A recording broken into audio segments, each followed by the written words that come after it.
Jadi yang jadi makmum juga jangan interupsi, jangan protes. Nanti pada saat imamnya suaminya memberikan nasihat tuh suaminya langsung istrinya langsung protes, nggak boleh juga. Dengerin saja. Dengerin aja. Protesnya nanti setelah bubaran. Ya. Jangan sampai cucunya bilang, wah kakek banyak keseru. Ya kan, khutbahnya itu harus diawali dengan hamdalah. Bukan takbir dulu ya. Allahu Akbar itu minimal 3 kali ya. 3 kali terus hamdalah. Setelah hamdalah Sholawat. Sholawatnya juga simpel yang Allahumma sholli ala sayyidina Muhammad. Itu juga udah cukup ya. Terus lalu syahadat dan wasiat taqwa. Ya, syahadat dan baca Al-Qur'an. Al-Qur'an yang pendek aja. Assalamualaikum warahmatullahi wabarakatuh. Waalaikumsalam warahmatullahi wabarakatuh. Alhamdulillahirabbil alamin wa bihi nasta'in ala umuri dunya waddin. Allahumma shalli wa sallim wa barik ala sayyidina wa maulana Muhammadin wa ala alihi wa sahbihi ajmain. Amma ba'du. Bapak Ibu, kita ketemu lagi di channel kesayangan Anda, yaitu channel Kode 45. Sebelah kiri saya siapa lagi kalau bukan Ustadz Arif Susanto ya. Terima kasih. Nah gini Ustadz, pada kali ini kita mau diskusi ngobrol-ngobrol santai lah mengenai Idul Fitri. Idul Fitri yang sudah-sudah itu kan kita sholatnya di lapangan ya, cuma kondisi sekarang kan tidak memungkinkan. Bahkan pemerintah sudah menganjurkan, menghimbau untuk sholat idnya di rumahnya masing-masing. Satu itu permasalahannya. Yang kedua permasalahannya adalah untuk silaturahim, bukan hanya tidak boleh mudik Ustaz. Di dalam kota aja kan diusahakan tidak mudik dalam kota gitu, bersilaturahim ke saudara-saudara. Nah ini mungkin fenomena terbaru nih yang akan kita rasakan nanti, sholat id di rumah, terus silaturahimnya juga dari rumah. Nah itu gimana sih kalau Ustaz? Baik, insya Allah terima kasih atas waktu yang diberikan oleh Pak Haji Gunadi. Mengingat kondisi kita akhir Ramadan ini berbeda dengan tahun-tahun yang lalu. Sementara kita ini sudah berada di Ashrul Awakhir fi Syahri Ramadan.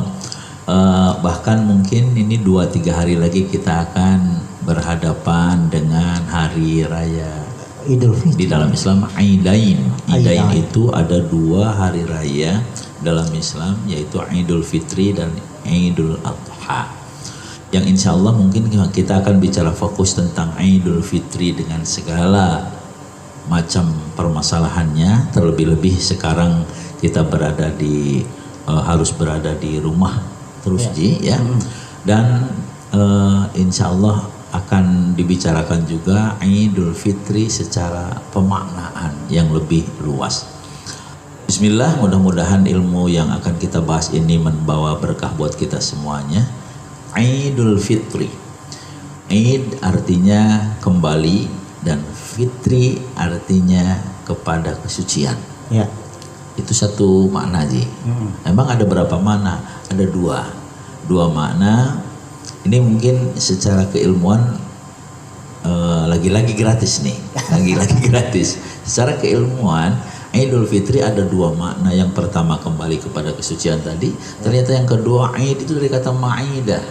Ma'idah itu artinya hidangan. Al-Fitri dari kata fatoro, futur itu artinya batal.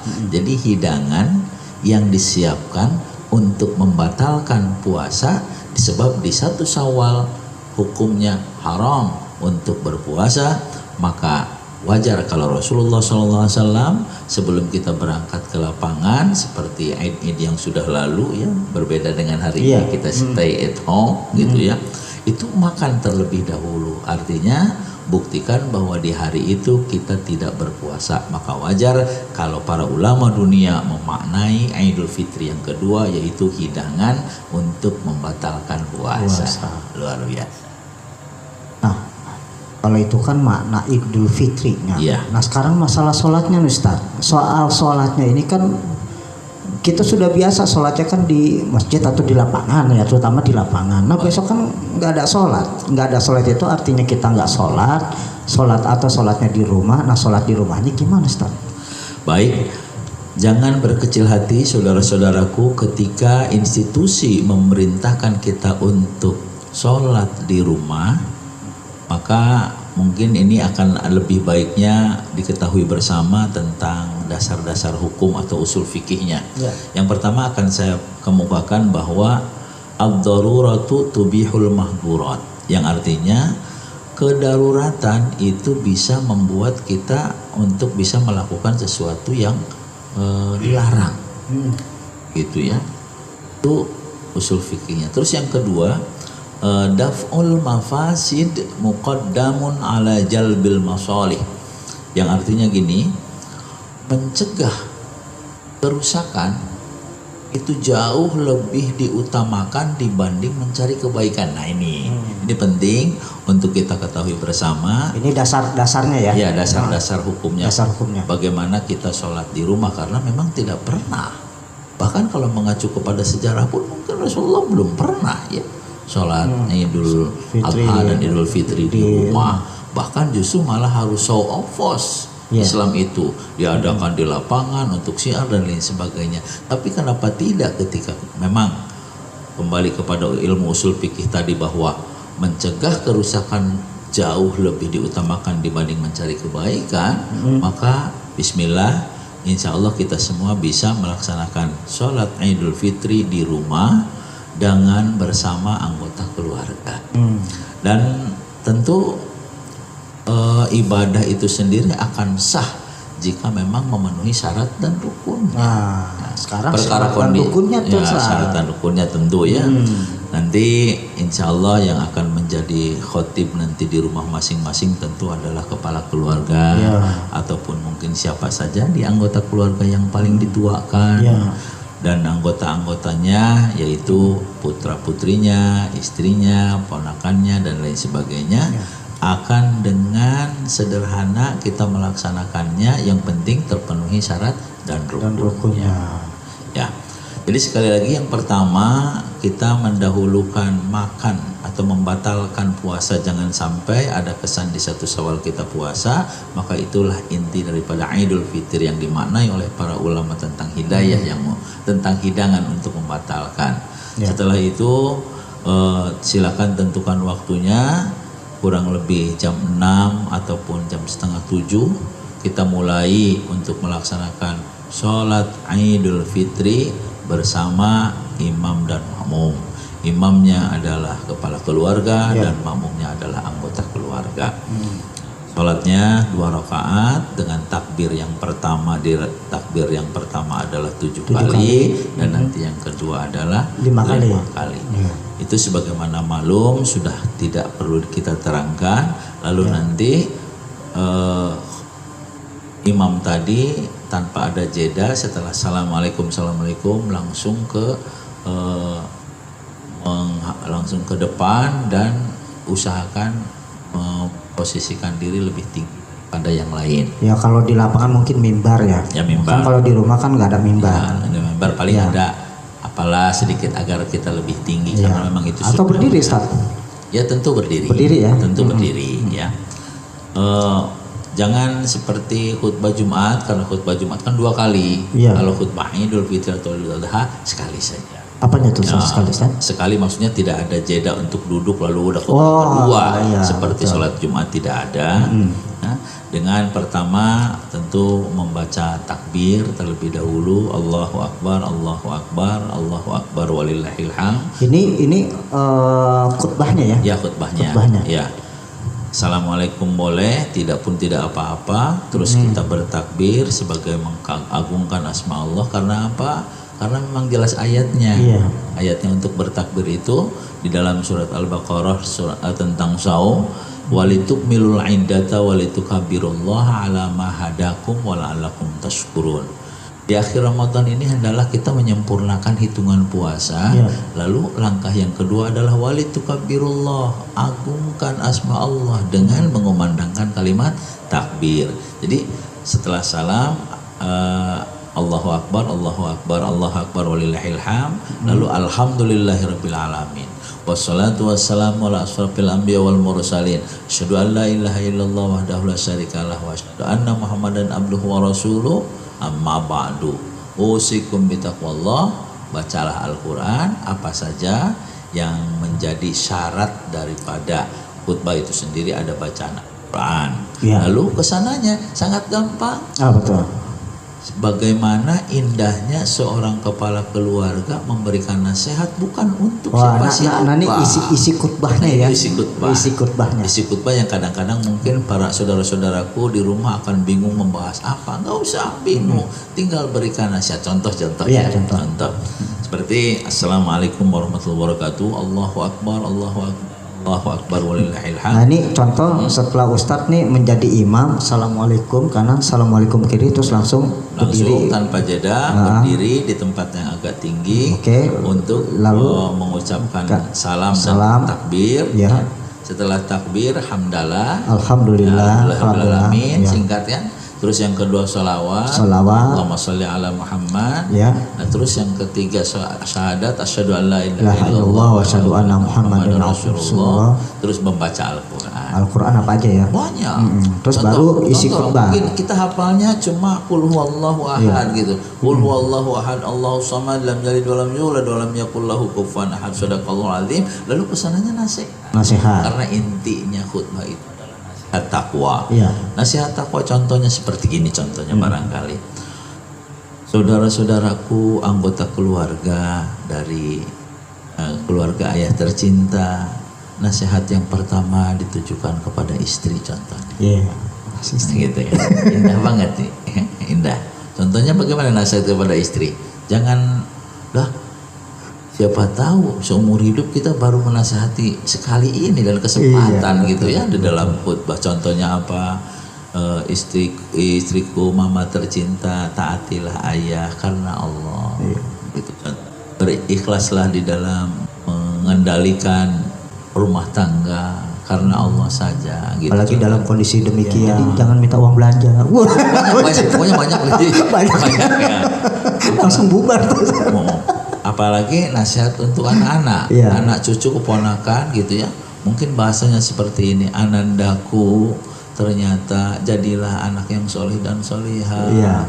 Ayah minta dengan sangat karena Allah Subhanahu wa ta'ala. Karena apa? Karena ternyata surga kalian adalah surga ayah. Indah banget ya. Masya Allah. Sebaliknya mengerikan.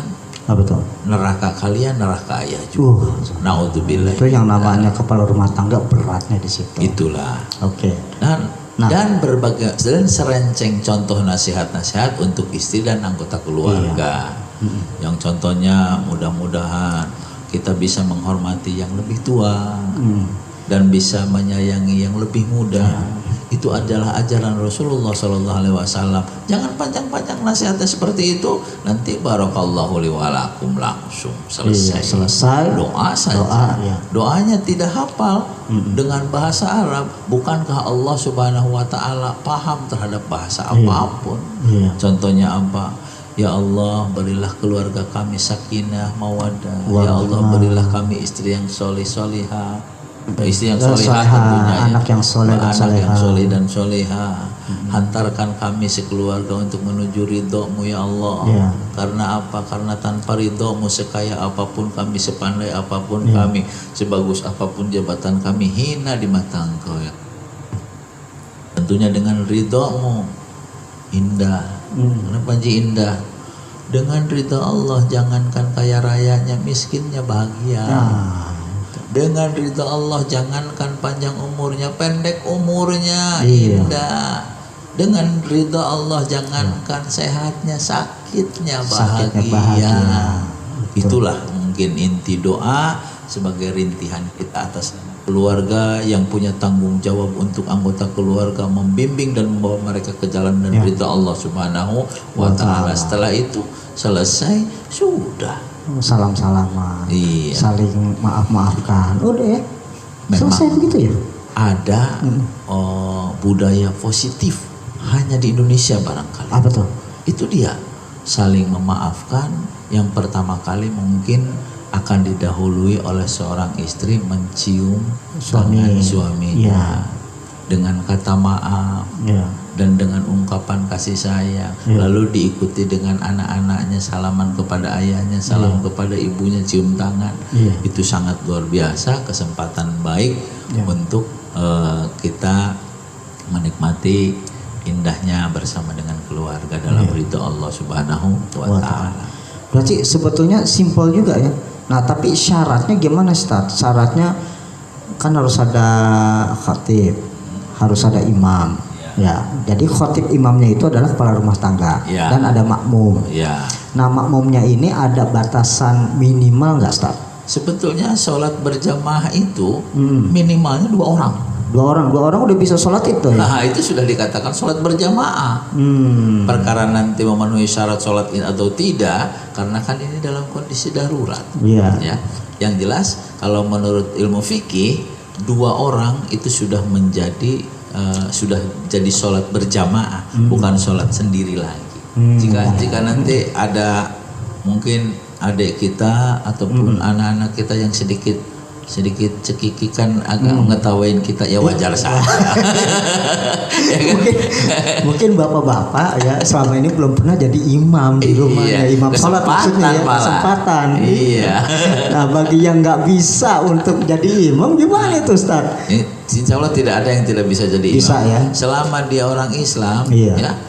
Kalau mau satu ayat, mau 2 ayat kan sah sholat. Betul. Jadi akan kita garis bawahi lah tentang apa yang tersajikan malam ini tentang Idul Fitri ini. Jadi saudara-saudaraku, kembali kepada pemaknaan Idul Fitri khususnya di kondisi darurat seperti ini untuk kita pahami bersama.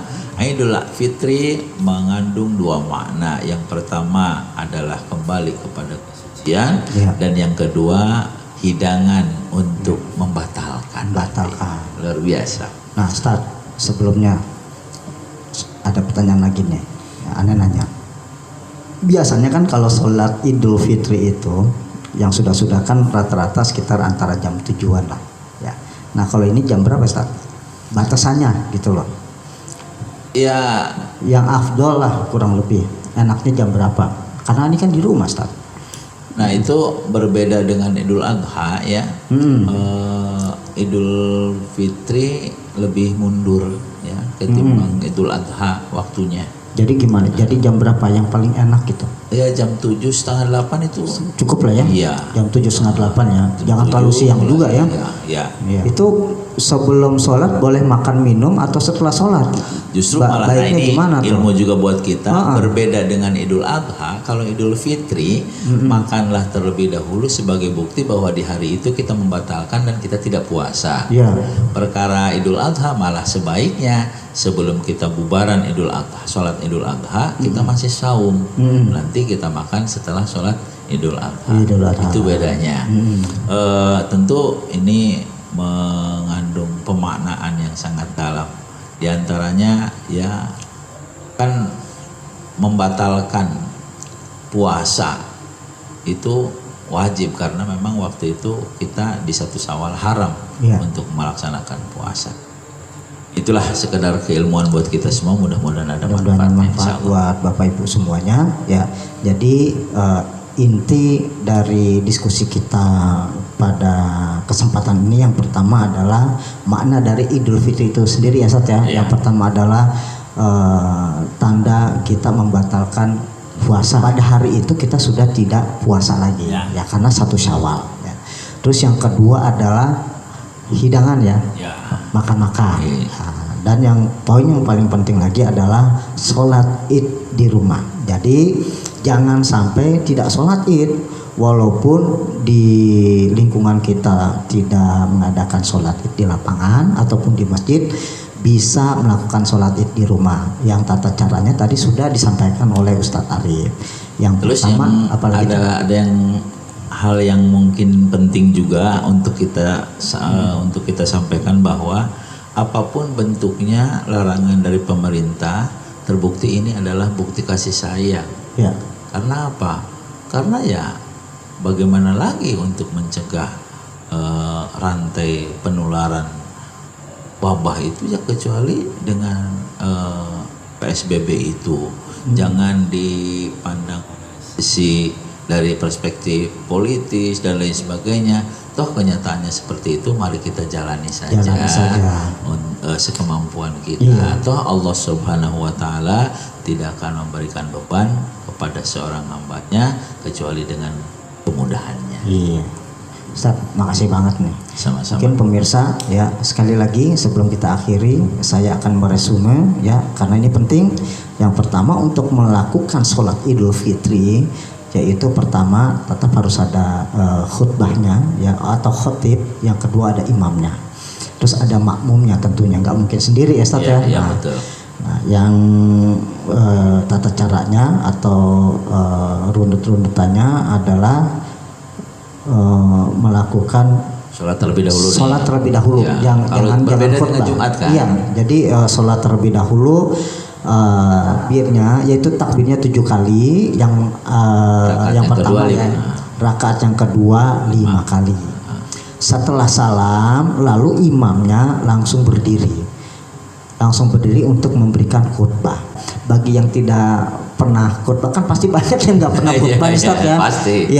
Ya cukup memberikan nasihat. Ya nasihat sehari-hari aja. Ya, tapi sebelum memberikan nasihat tentu ada runut-runutannya. Yang Tapi pertama, ngomong-ngomong, di dalam nasihat itu tidak ada interaktif ya. iya tidak ada interaktif. Tidak dialogis, tidak. Iya. Ya. Jadi yang jadi makmum juga jangan interupsi. Jangan protes. Iya, jangan protes. Nanti pada saat imamnya suaminya memberikan nasihat tuh suaminya langsung istrinya langsung protes, nggak boleh juga. Nggak boleh. Terima Dengerin saja. Dengerin aja. Protesnya nanti setelah bubaran. Ya. Jangan sampai cucunya bilang, wah kakek khutbahnya nggak seru. Ingat khutbahnya itu harus diawali dengan hamdalah. Ya, Bukan takbir dulu ya. Allahu Akbar itu minimal 3 kali ya. 3 kali, terus hamdalah. Setelah hamdalah Sholawat. Sholawatnya juga simpel, yang Allahumma sholli ala sayyidina Muhammad. Itu juga udah cukup ya. Terus lalu syahadat dan wasiat takwa. ya. Syahadat dan baca Al-Quran. Al-Quran yang pendek aja ayat, dari suratnya. Lalu ya. diakhiri dengan doa. Diakhiri dengan doa. Doanya juga pakai bahasa Indonesia pun insya Allah juga boleh. Insya Allah. Ya Ustaz ya. Baik, mungkin dari kami cukup sekian. Kita ketemu lagi di episode berikutnya. Tentunya dengan diskusi yang lebih menarik lagi. Terima kasih. Saya mohon undur diri dari hadapan Anda. Billahi taufiq wal hidayah. Wassalamualaikum warahmatullahi wabarakatuh.